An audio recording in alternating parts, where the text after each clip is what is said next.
Chapter number 7 read करेंगे, जिसका नाम है physical and chemical changes and process. Chapter number 7 class 7 और चैप्टर का नेम है physical and chemical changes and processes. Changes in material are going on around us all the time. हमारे इर्द गिर्द हर वक्त कुछ ना कुछ चेंज हो रहा होता है। Leaves changes their colours.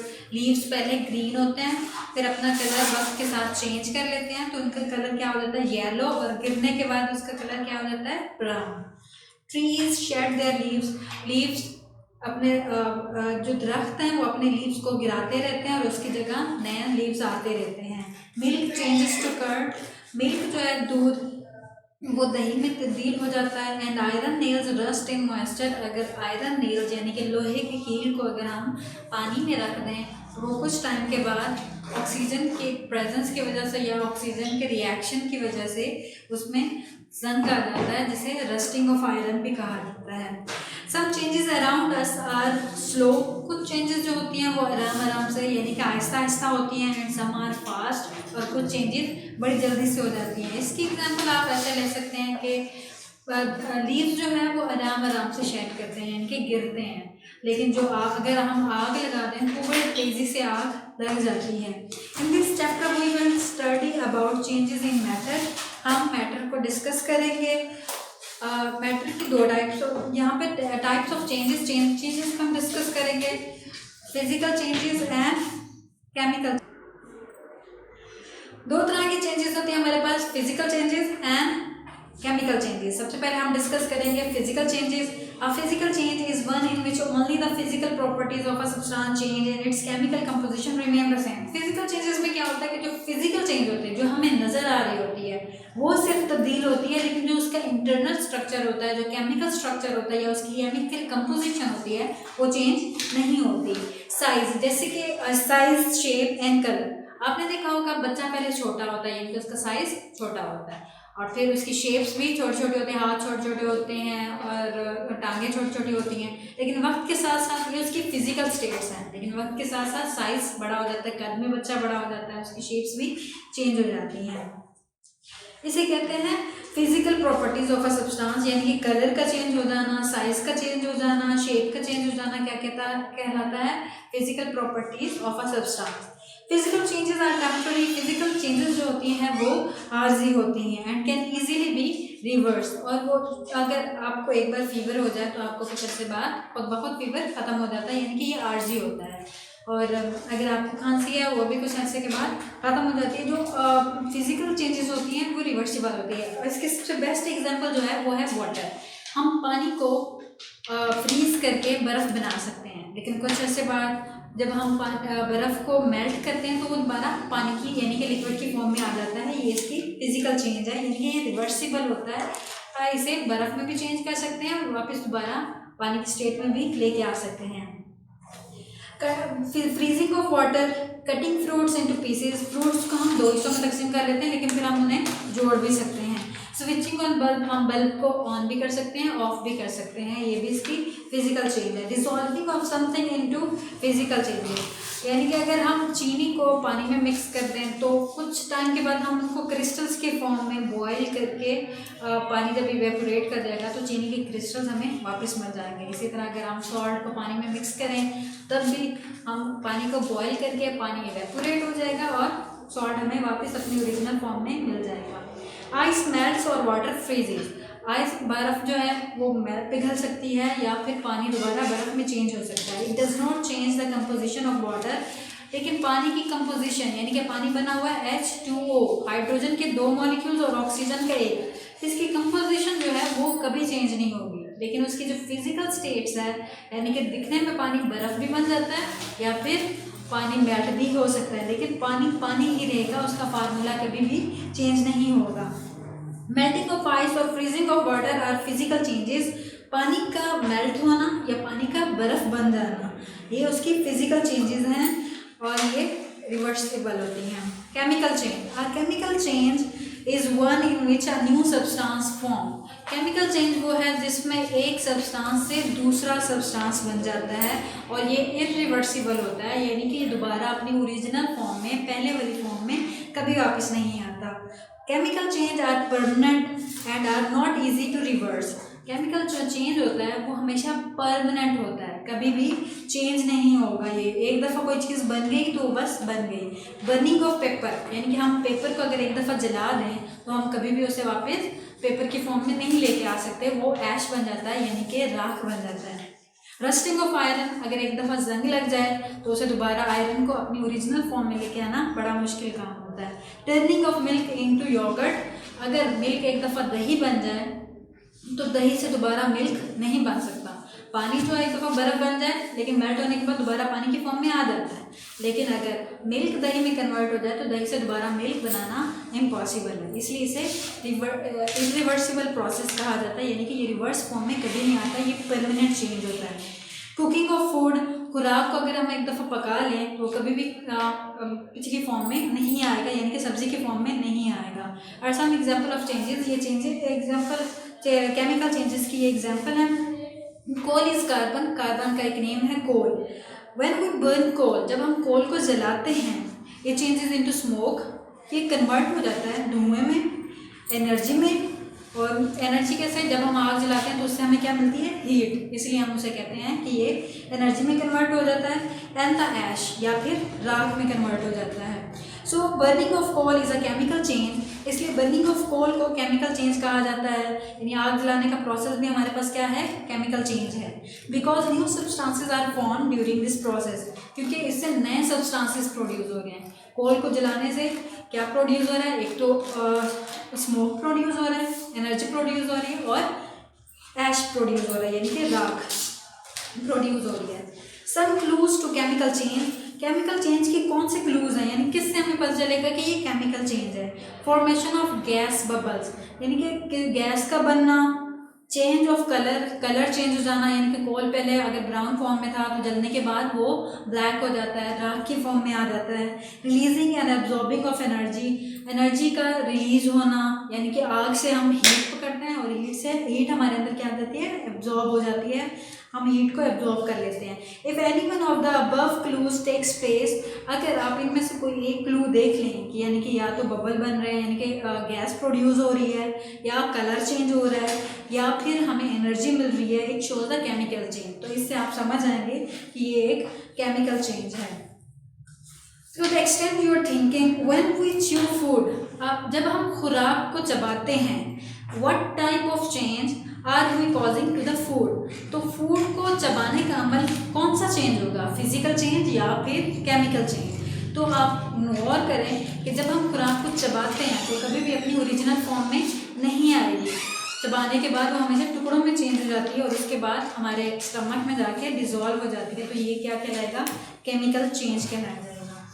उसके बाद आप लोग की एक्टिविटी है रस्टिंग ऑफ आयरन। आपने आयरन का कोई कील ले लेना है, ठीक है, नेल्स ऑफ आयरन, या फिर कोई आपने सुई ले लेनी है, उससे आपने कुछ दिन पानी में डुबो के रखना है और कुछ अर्से बाद आप देखेंगे कि उस पर जंग लग जाएगा। क्यों? वो इस वजह से लग जाता है कि ऑक्सीजन जब पानी में से गुजरता है तो आयरन को लगने की वजह से वो आयरन ऑक्साइड में चेंज हो जाता है, जिसे रस्टिंग ऑफ आयरन भी कहा जाता है। सारी एक्टिविटीज़ आप लोगों ने देखी हैं और उनको करके एक्सपेरिमेंट करके आप लोगों ने उसे समझने की कोशिश करना है। Application of chemical changes, as a result of chemical changes new products are form. जैसे कि आप लोगों ने देखा है केमिकल चेंजेस के बाद नई प्रोडक्ट्स बनती हैं, नई चीज़ें बनती हैं। We are living in the world of chemical changes, हम केमिकल चेंजेस की दुनिया में रहते हैं, यानी कि हमारे इर्द गिर्द बहुत सारी चीज़ें चेंज हो रही होती हैं, नई चीज़ें बन रही होती हैं, नई नई चीज़ें आ रही होती हैं। Chemical changes are taking place in our bodies, chemical changes हमारे जिस्म में भी होती हैं। In our vehicles and our environment, हमारी गाड़ी में भी होती है, यानी कि अगर गाड़ी खड़ी है तो अगर उसमें पेट्रोल जलेगा तो चलना शुरू हो जाती है, ये क्या है, केमिकल चेंज है। और हमारे इन्वायरमेंट में भी होती हैं, यानी कि हमारा इन्वायरमेंट अगर आप सुबह के टाइम देखें तो उस वक्त कोई व्हीकल नहीं चल रही होती, कोई गाड़ी नहीं चल रही होती, धुआं नहीं होता, कोई फैक्ट्री नहीं चल रही होती, उस वक्त हमारा इन्वायरमेंट बिल्कुल क्लीन होता है, हमें ऑक्सीजन बिल्कुल प्योर फॉर्म में और साफ़ सुथरी मिल रही होती है। लेकिन जैसे जैसे टाइम गुजरता जाता है, जैसे जैसे गाड़ियाँ चलना शुरू हो जाती हैं, फैक्ट्रीज चलना शुरू हो जाता है, तो धुआं, स्मोक वगैरह सारे पॉइजनस पार्टिकल्स हमारे एयर में आना शुरू हो जाते हैं, तब ये हमारे इन्वायरमेंट में भी चेंजेस होती रहती हैं। Sometimes chemical changes form harmful substances, कभी कभी इन चेंजेस की वजह से हार्मफुल सब्सटेंसेस भी प्रोड्यूस हो जाते हैं, जैसे कि फैक्ट्रियों में से पॉइजनस स्मोक वगैरह निकलता रहता है जो कि हार्मफुल होता है, जो कि हमारे रेस्पिरेटरी सिस्टम के लिए भी खतरनाक होता है, जो हमें बीमार करने का सबब बनता है। नेक्स्ट टॉपिक हमारे पास है use of hydrocarbon as fuel. हम हाइड्रोकार्बन को फ्यूल के तौर पर इस्तेमाल करते हैं। ये किसमें आता है? Application of changes, chemical changes की एप्लीकेशन, यानी कि उसके फ़ायदे कौन कौन से हैं, केमिकल चेंजेस की वजह से हमें कौन कौन सी चीज़ें हासिल हो सकती हैं, कौन कौन से हम इनसे फ़ायदे हासिल कर सकते हैं। Burning of fuel is another example of chemical change. जब हम फ्यूल को जलाते हैं, यानी कि पेट्रोल को, तेल को जलाते हैं, तो ये भी एग्जांपल है किसकी? केमिकल चेंज की। Fuel that we use to run our vehicles और factories consisting of substances known as hydrocarbon. Fuel किससे बना होता है? हाइड्रोकार्बन, यानी कि हाइड्रोजन और कार्बन से मिलकर बना होता है। हाइड्रोकार्बन को जब हम जलाते हैं तो हमारी गाड़ियों को एनर्जी मिलती है, हीट मिलती है, तो हमारी गाड़ियाँ चलना शुरू हो जाती हैं। और फ्यूल को अगर हम मशीनरी में इस्तेमाल कर रहे हैं तो मशीनरी भी चलती है, और मशीनरी कहाँ पे यूज़ होती है? फैक्ट्रीज वगैरह में। A hydrocarbon is a compound consisting of only hydrogen and carbon atom. Hydrocarbon जैसे कि अभी मैंने बताया कि इसमें कौन कौन से कंपाउंड्स होते हैं? 2 कंपाउंड्स होते हैं, हाइड्रोजन एंड कार्बन। इन दोनों को जब हम आपस में मिलाएंगे तो क्या बन जाएंगे? Hydrocarbons. These hydrocarbons are mostly obtained from crude oil petroleum. Hydrocarbon हम कहाँ से हासिल करते हैं? हम क्रूड ऑयल यानी कि पेट्रोलियम प्रोडक्ट्स जो होती हैं, जो कि हम लोग ज़मीन से निकालते हैं, उनसे, उस ऑयल से हम एक्सट्रैक्ट करते हैं। डिफरेंट केमिकल प्रोसेस के ज़रिए हम कार्बन और हाइड्रोजन को अलग करके वहाँ से हासिल कर लेते हैं पेट्रोलियम से। When hydrocarbons burn in the presence of oxygen, their chemical composition change. जब हाइड्रोकार्बन्स को हम जलाते हैं तो जलाते कहाँ हैं? हम इन्वायरमेंट में जलाते हैं। इन्वायरमेंट में हर टाइम क्या मौजूद होती है? ऑक्सीजन मौजूद होती है। ऑक्सीजन की मौजूदगी में जब हम हाइड्रोकार्बन्स को जलाते हैं तो केमिकल चेंज होता है उसमें। As a result of burning of hydrocarbon, जैसे जैसे हाइड्रोकार्बन्स जलते हैं, a lot of heat is produce, तो बहुत ज़्यादा एनर्जी हमें मिलती है। किस फॉर्म में? हीट की फॉर्म में। People use the heat for various purposes. लोग उस हीट को कहाँ कहाँ यूज़ कर सकते हैं? लोग उन्हें यूज़ कर सकते हैं कुकिंग, यानी कि हीट से खाना पका सकते हैं। और हीटिंग, यानी कि अगर सर्दियों में अगर आप हीटर जलाएं तो उससे आपको एनर्जी मिलेगी, जिसकी वजह से आपके रूम्स गर्म हो जाते हैं। मूवमेंट, अगर एनर्जी हम खुद ले रहे हैं, ठंड की वजह से अगर आपके मसल्स सिकुड़ गए हैं तो उन्हें एनर्जी मिलती है और आप मूव एक जगह से दूसरी जगह आराम से कर सकते हैं। और हीट से आप जो जैकेट्स वगैरह होती हैं वो भी आपको सर्दी से बचाती हैं, ताकि हम इजीली मूव कर सकें। Use of fertilisers in agriculture. Agriculture यानी कि ज़राअत में हम फर्टिलाइजर्स को कैसे यूज़ करते हैं? रिपीटेड कल्टीवेशन का मतलब होता है खेती बाड़ी करना, यानी कि कोई चीज़ उगाना। रिपीटेड कल्टीवेशन ऑफ क्रॉप्स का मतलब होता है फसलें। Decreases the fertility of soil यानी कि ज़मीन की ज़रखेज़ी।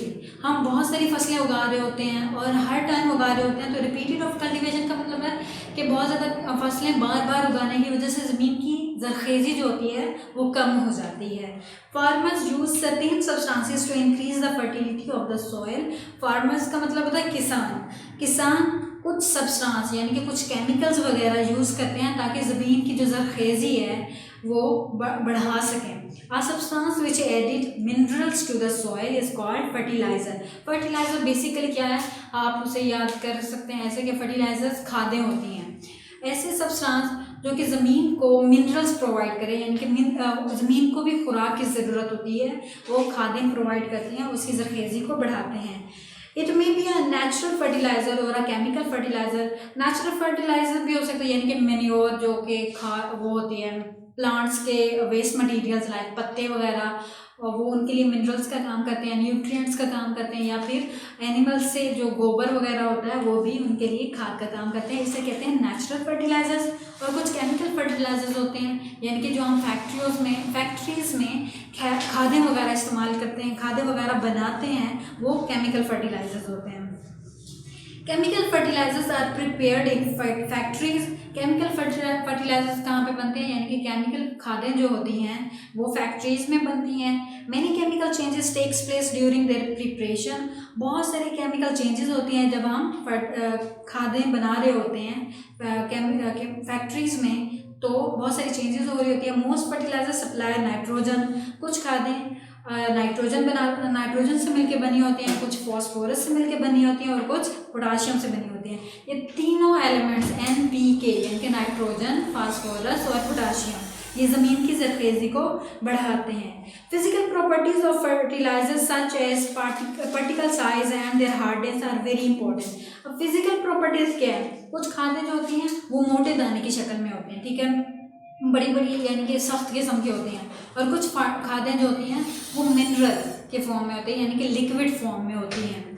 तो जो हमारे पास है मिनरल फॉर्म में होती हैं यानी कि स्मॉल साइज पार्टिकल्स में होते हैं, लिक्विड के फॉर्म में होते हैं, वो हमारी ज़मीन के लिए एक टाइम के लिए तो बेहतर होती हैं, यानी कि फ़ौरन से लगी और फ़ौरन से उन्होंने ज़मीन की ज़रख़ेज़ी बढ़ा दी और हमारे लिए बेनिफिशियल हो गई।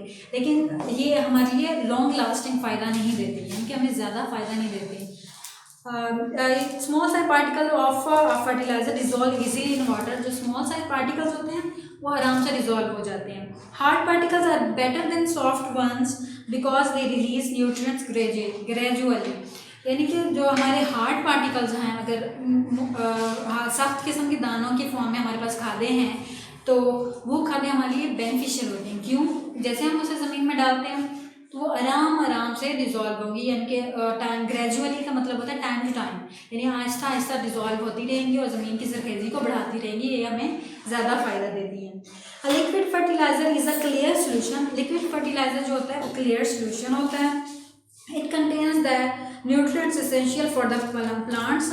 इसमें एसेंशियल का मतलब होता है ज़रूरी, न्यूट्रिएंट्स उनकी ग़िज़ा यानी कि खाद्य वगैरह जो कि प्लांट्स के लिए बेहद ज़रूरी होती हैं।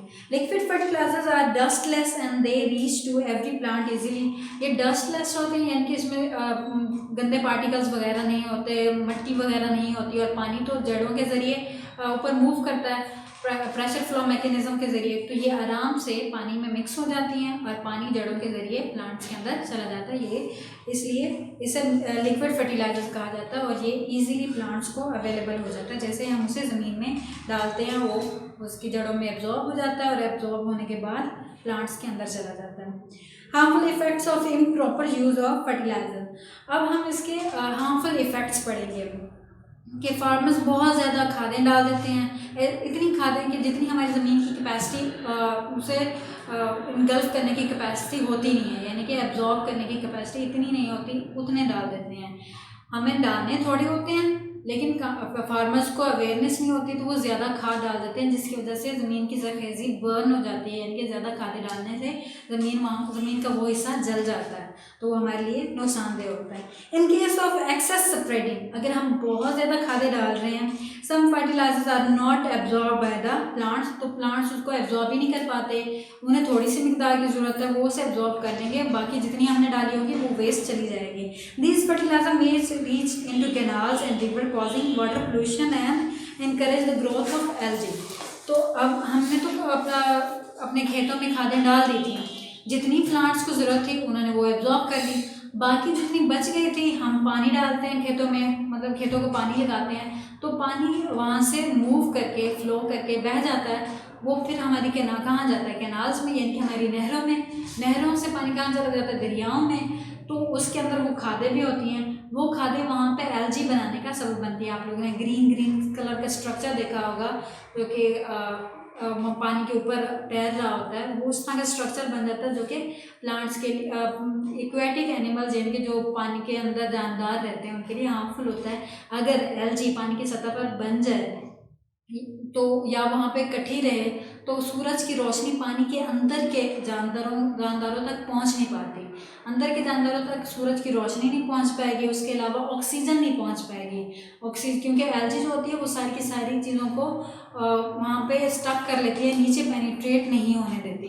नीचे पेनिट्रेट नहीं होने देती तो नीचे जो हमारे पास एक्वेटिक एनिमल्स होंगे, फिशेस वगैरह होंगी, उन तक ऑक्सीजन नहीं पहुँचेंगी, जिसकी वजह से उनकी डेथ होने का ख़तरा होता है। During the manufacture of chemical fertilizers, a lot of fossil fuels such as coal and natural gas is used. इसके अलावा हम बहुत ज़्यादा खादें बना रहे हैं। खादें बनाने के लिए हमें क्या ज़रूरत है? फ्यूल की ज़रूरत है। फ्यूल के लिए हम कहाँ क्या यूज़ करते हैं? नेचुरल गैस यूज़ करते हैं।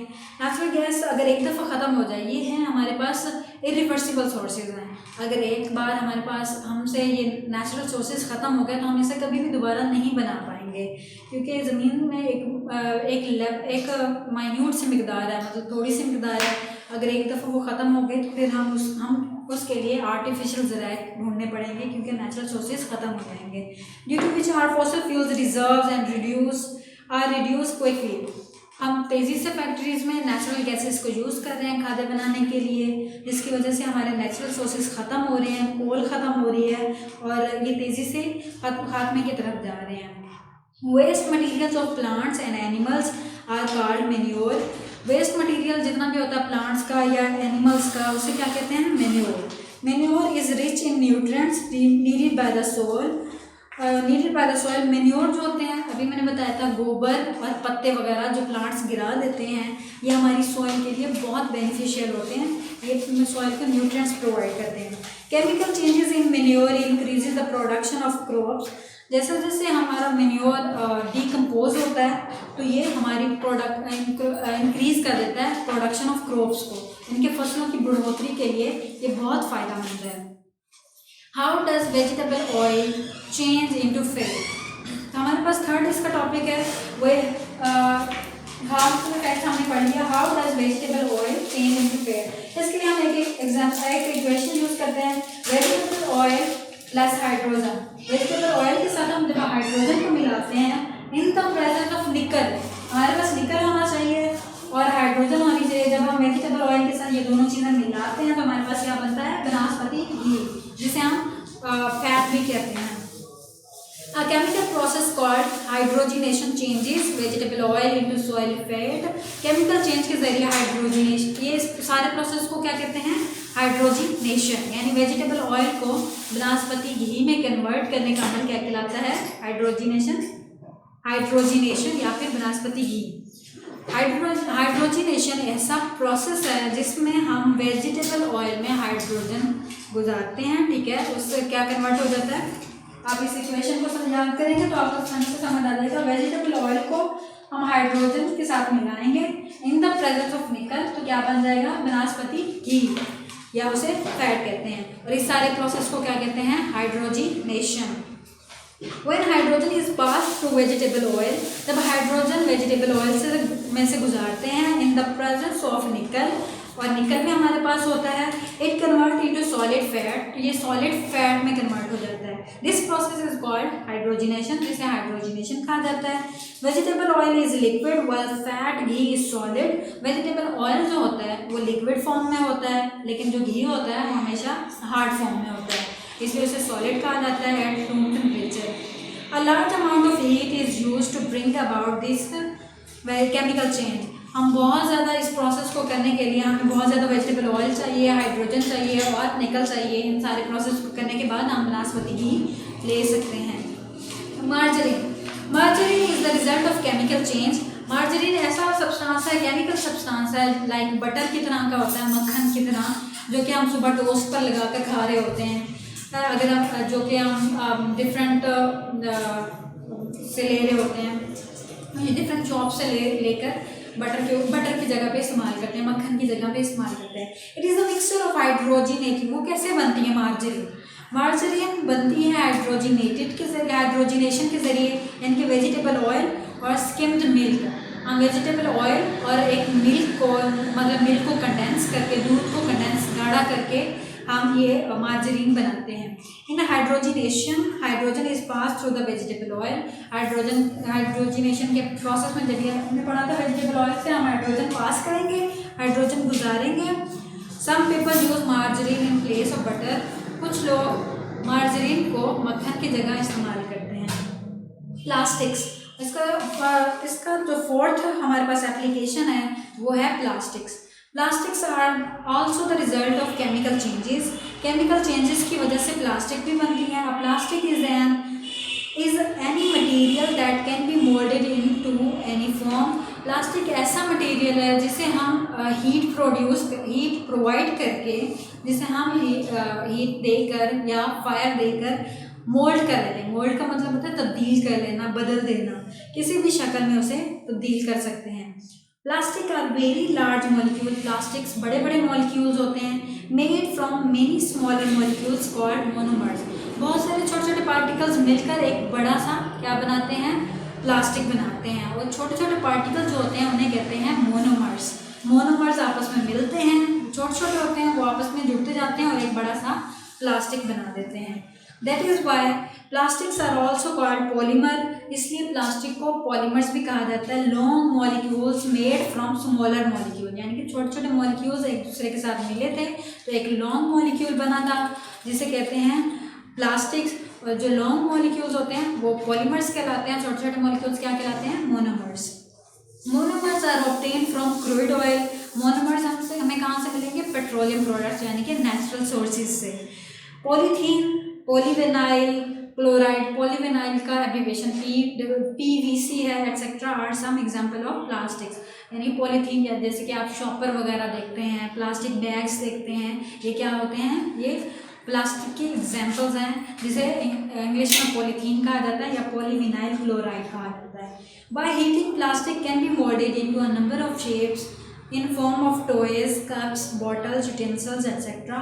हम उनको हीट प्रोवाइड करके, जैसे कि पहले भी मैंने बताया था, अगर हम उन्हें बहुत ज़्यादा हीट प्रोवाइड करके प्लास्टिक को चेंज कर देते हैं डिफरेंट शॉप्स में, डिफरेंट शेप्स में, डिफरेंट शक्लों में, मुख्तलिफ शक्लों में। हम प्लास्टिक से बना सकते हैं प्लास्टिक के खिलौने, प्लास्टिक के कप, प्लास्टिक की बोतलें, वो बोतलें जिसे हम मतलब पी रहे होते हैं, पानी पी रहे होते हैं, कोक पी रहे होते हैं, वो बॉटल्स भी तो प्लास्टिक की होती हैं, तो वो भी हम मोल्ड करके उन्हें बॉटल की फॉर्म में ले आते हैं। यूटेंसिल्स, प्लास्टिक के बर्तन, यूटेंसिल्स का मतलब होता है बर्तन, तो हम प्लास्टिक के बर्तन भी बना सकते हैं।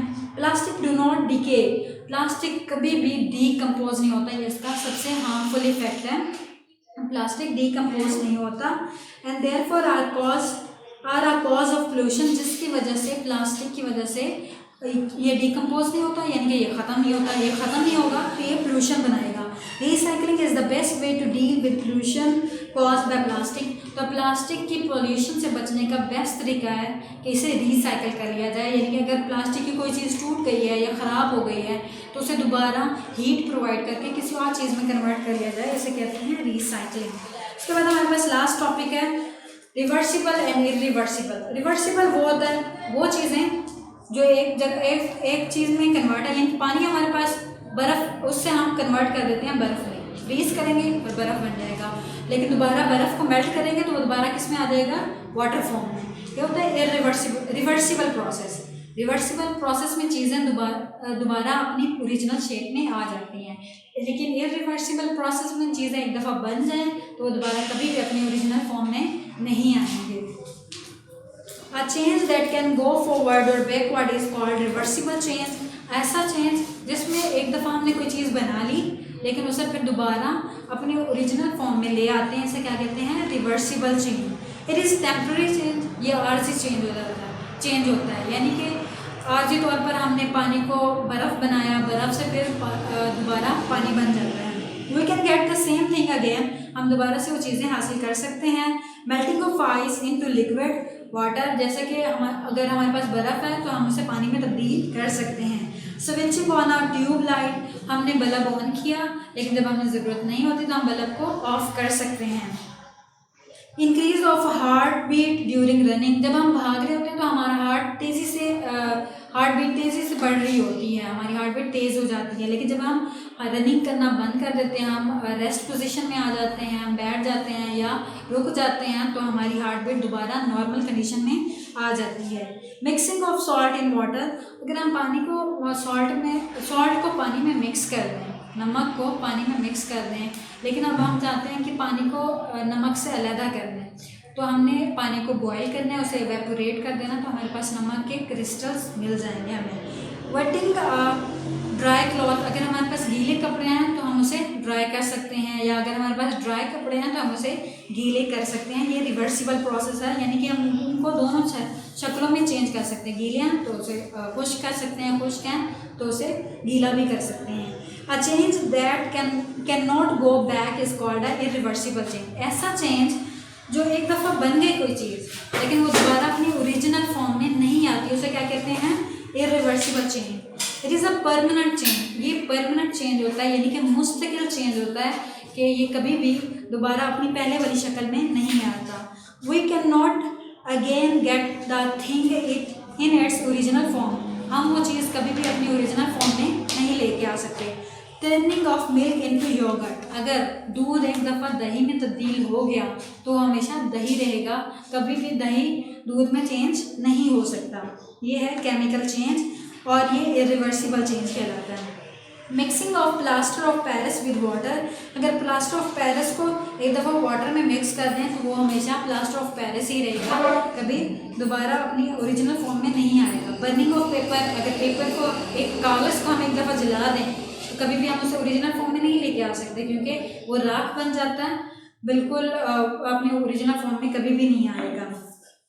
And would. अगर लकड़ी को एक दफ़ा जला दें तो वो भी हम कभी भी उसे दोबारा ओरिजिनल फॉर्म में नहीं लेके आ सकते। रोटिंग ऑफ एग और फ्रूट।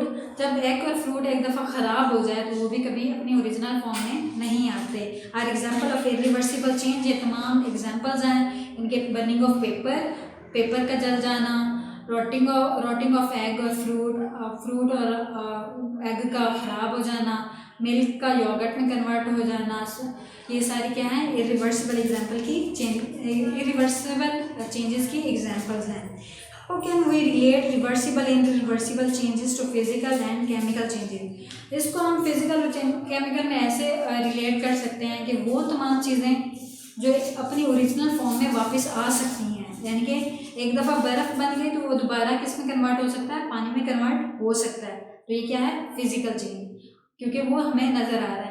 लेकिन जो एक केमिकल चेंज होता है वो भी एक दफ़ा ख़राब हो जाए, यानी कि अगर आपके पास फ्रूट है वो ख़राब हो गया, उसके अंदर केमिकल चेंजेस हो गए तो कभी भी अपनी ओरिजिनल फॉर्म यानी कि हेल्दी फॉर्म में नहीं आ सकता। तो ये इससे इस तरह इरिवर्सिबल और रिवर्सिबल रिलेट करते हैं फिजिकल और केमिकल के साथ। वो चीज़ें जो ठीक हो सकती हैं, दोबारा अपनी ओरिजिनल पोजीशन में आ सकती हैं, उसे क्या कहते हैं? Physical changes.